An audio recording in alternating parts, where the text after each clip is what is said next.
Greetings, YouTube. Norma McCorvey was known as Jane Roe in legal documents, the famous Roe versus Wade. But in the 90s, she made a complete turnaround, a complete change of heart, and she did a speaking bit paid for by conservative organizations like Operation Rescue, where she said that she regrets having made the decision to have the abortion. And the anti-choice, pro-pregnancy crowd thought this was a great win. It was the slam dunk they'd always been waiting for. They got Roe to say that Roe didn't want the abortion. Well, when Norma McCorvey was on her deathbed, she gave a confession. She was purchased. Those organizations paid her to say that. Now, to go on a speaking tour takes effort and time, and speaking publicly is a skill, so getting paid to do that isn't the issue. The issue is she lied. The words that she said were not hers. She did not regret the abortion. It was the decision she stood by and continued to stand by. But somebody paid her to say different. So she did. And that makes her a hypocrite and a liar. And that makes her someone that's harmed women's rights, harmed reproductive rights, not only in America, but the world at large. And it's another example of how for socially conservative viewpoints to be sold to the world, they involve lying. Because if they're honest, they can't sell their worldview, because their worldview is horrible. Social conservatism is a disease, and it needs to be eradicated. And if the only way they can get their positive message across is to pay people to be hypocrites and liars, that doesn't kind of that just knock the legs right out of their entire position? Well, I think it does.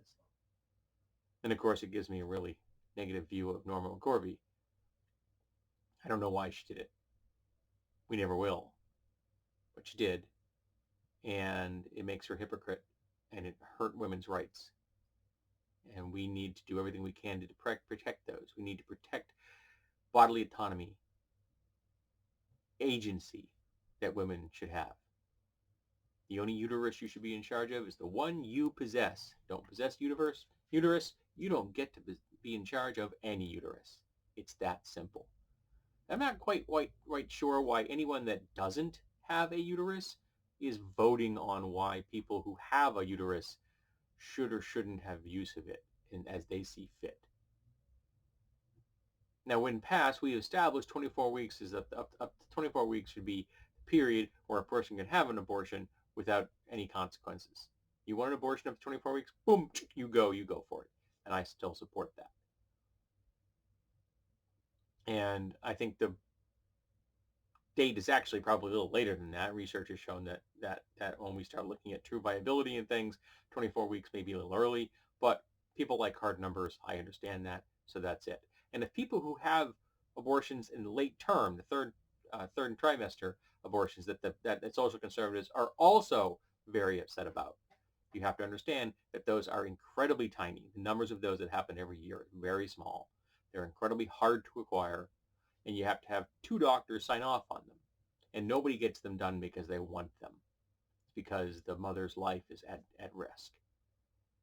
Or the fetus in question is completely non-viable. Because that does happen. Genetics are weird. But Norma McCorvey, she lied. She was a hypocrite. And she hurt women's rights in America. Sad, but it's true. And social conservatives, to sell their worldview, can only achieve it by lying.